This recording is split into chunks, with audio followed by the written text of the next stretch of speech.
composer, and I compose as a way of communicating with people.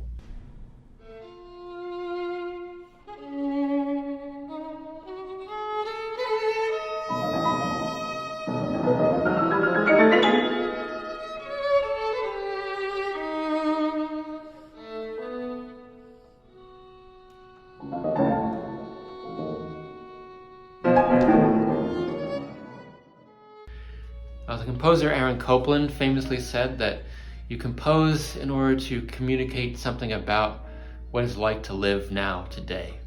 And when I'm composing to and for the performers that are interpreting my music.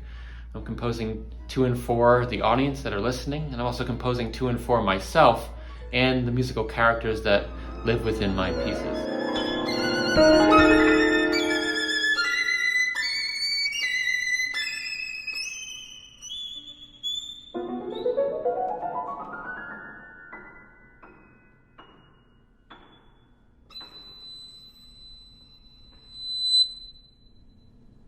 I primarily write music for humans to perform together in live performance. And so I'm writing for voice or instruments, there's soloist chamber ensembles.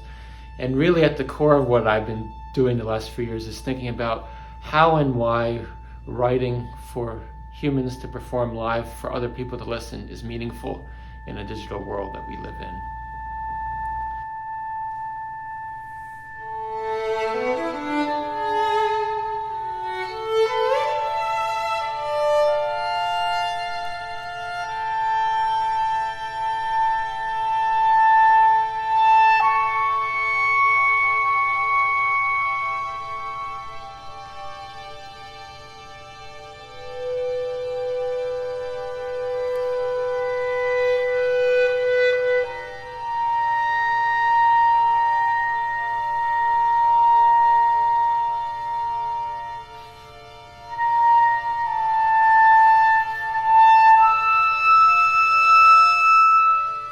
I often think of my works as children that go off into the world and become themselves.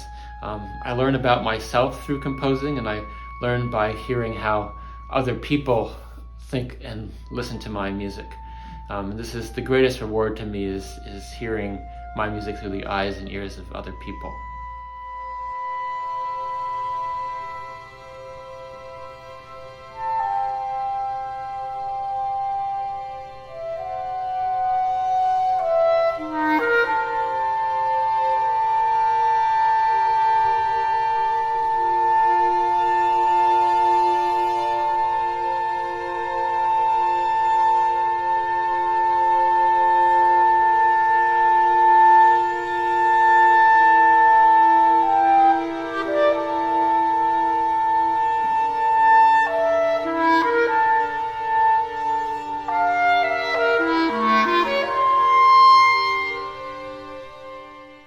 At its heart, my composing is an investigation of how meaning is created through long-range dialogues between the most basic of building blocks, intervals, motives, harmonies, textures, and how these interact to create a work's internal logic and create tension and release, expectation and surprise, and consonance and dissonance.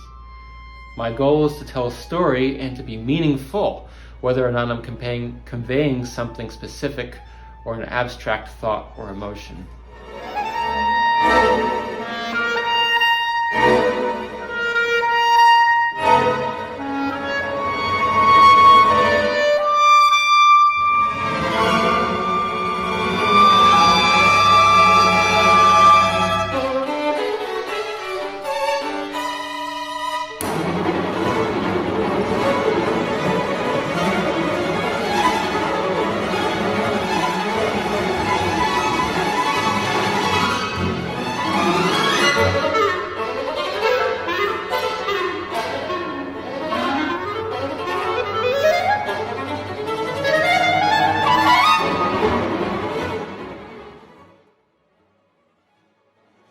The other day, my mom reminded me and showed me a piece of music, the first work that I ever wrote at age 9 by the River Street Park. And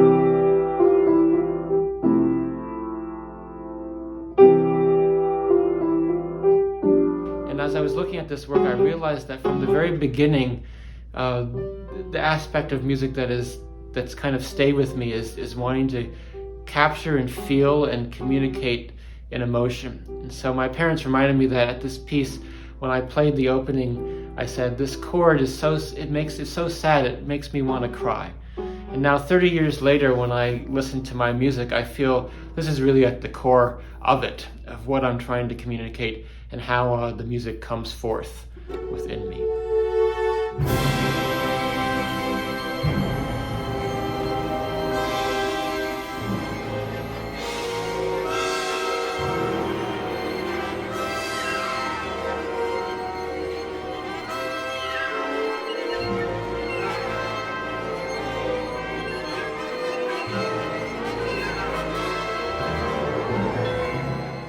Well, in my recent work over the past year, I've written 3 works. One is Opening for orchestra, another is Just a Moment for 2 antiphonal oboes, and the third is Missing Word 6 for chamber ensemble.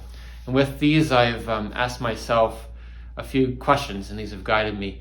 One, what does it mean to perform and listen to music together? And the other is, how does my daily experience of daily life impact the music that I write, and how does the music that I write impact me? And so with the first piece I composed that I want to speak about is Opening, which is commissioned by the Milwaukee Symphony and the Library of Congress's Serge Koussevitzky Music Foundation. And here the invitation was to write a piece to open the Bradley Symphony Center, which is a brand new concert hall that's a renovation of the 1930s Warner Grand Theater, which was a historic movie palace that until recently had fallen into disuse. And the invitation came with the idea of placing performers around the audience to surround and embrace it in sound. And so I went to the Milwaukee in January 2020 and met this hall, which was under construction at the time, was filled with scaffolding. And I felt I met it very intimately that day, as if it were undergoing surgery. And we plotted out where the performers could stand. And then the coronavirus pandemic began, and I soon realized that this live opening of the new hall was also going to accompany a return to live performance for both the full orchestra and also full audience. And as I was listening to the Milwaukee Symphony's YouTube performance of Elgar's Nimrod, I was struck by how their performance was divided by all these lines that you may remember seeing all these remote performances. And this reminded me of the scaffolding of the hall, lines both connecting and dividing the players and the space. And so in my piece, I thought of placing these players around the audience at different points and thinking of lines extending from one player to the other, them singing out, catching that sound, passing it to someone else. And this is all crisscrossing across us and enveloping us in sound. And I feel that so rarely do we take advantage of the full possibilities of a concert hall where we can really embrace people in sound and a sonic experience. And so this piece, you'll see I placed woodwinds, also solo string players and brass players around the audience to create this both intimate and distant effect where some audiences members are very close to a player and other audiences members are further away from them. Hi Jeffrey, do you want to say hello? Okay. This is Jeffrey. And so while I don't have a recording I can share for you of this piece right now in this setting, you can stay tuned because on December 17th there will be a national TV broadcast on PBS where you'll be able to hear the premiere performance. You'll be able to stream it for a month afterwards, so you can check your local listings. I want to share with you now my piece, Just a Moment for 2 oboes. And this piece arose out of the ideas I was exploring in Opening with placing woodwind players antiphonally around the hall. And so here it was as if I took a moment, I met a character in that one piece and then decided to create a new story starting from just that moment and created a new work out of an idea that came from before. So here you'll hear this work commissioned by the Chelsea Music Festival and Dr. Michael Sporn, written for oboists John Farillo and Amanda Hardy. And you'll hear them calling out to each other both in contemplation but also in moments of joy.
Missing Words is a piece, a 6-part series of work that I've composed from 2014 to 2021.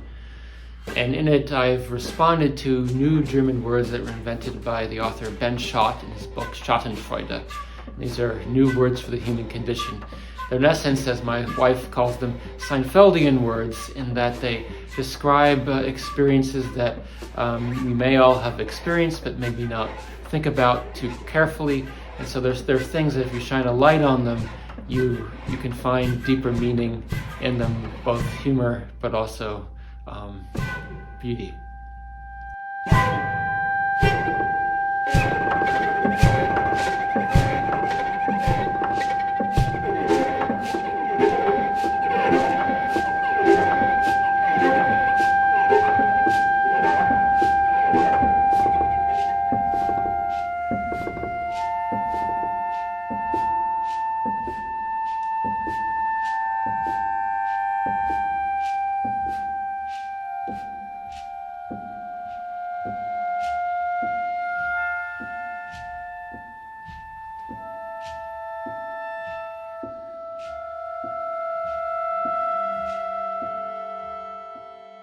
And so with these words, I've created 23 movements, 85 minutes, that each of these is in essence kind of looking at little bits of our everyday present and how these moments create a life, and whether we find elements in our lives that are tragic or beautiful or comic or commonplace. And so with this piece, I've really thought about my music and spoken with my music in a completely different way than I have in other works. And here I feel like I've had to invent new tools in my craft in order to communicate the ideas that I may want to say that respond to the concepts in Schott's words. And so I want to play for you today Missing Words 6, which is the final work in the series and that I composed during the early parts of the coronavirus pandemic. And I took each of the words from Ben Schott's book in here and interpreted it through this context of what life was like for me at the time. So the first, third, and fifth movements are inspired by the word Witzbeharrsamkeit, joke insistence, which is unabashedly repeating a bon mot until everyone in the room has heard it. So here I was thinking of the lively chatter of parties, which I could no longer attend, and you'll be able to hear the piccolo proclaiming something futilely about Beethoven that the piccoloist finds is clever, and then later on the violin and clarinet try again in the later movements. Second movement, Bettrug, bed deception, and this is inspired by the moments of disorientation when you wake in a new bed. And so the first time I traveled since the lockdown, I remembered waking and not knowing where I was, and that was a really beautiful and glorious moment, not be in my bed anymore. And so the fourth movement, Dealen the Stagmus, and this is catching and averting someone's gaze kind of awkwardly as you approach them on the street or in the hallway. And so here it's actually a game for the players where they look at each other's eyes, like make eye contact and then avert their gaze and then make eye contact again. And the music progresses, but each time they avert and catch each other's eyes. The sixth movement, Erebus Terror, which is the dreaded, the first indications of a fatal disease. This one was the most difficult for me to write. I was composing it, a friend of mine was very ill with cancer, and I was able to embrace it by thinking of love. And so over Christmas in 2020, I was listening to Sibelius' Second Symphony, and that opening gesture, da da da da da da da. This embracing warmth just filled me with love, and it was a way into this piece in which I've crafted a chorale that each time the chorale comes in, again, one voice is removed. And I was imagining sand kind of sifting through one's fingers as you're losing grasp on what you knew life to be. And we're left by the end of this movement with this ominous kind of noise in the background and just a solo lone flute, who I thought as a lone thread of dignity amidst what's looming. And the last movement, Rolle Rückblende, is inspired by looking at old photos in the flood of memories that come from doing that. And so here it's actually a retracing of the whole movement of Rebus Terra, but with the chorale voices all filled in living color. And here I end the whole series, the whole Missing Words series, with the most intimate and fragile moment. And it's music that's very simple, it's unadorned, it's bare, and I feel that it's thinking back but remaining here.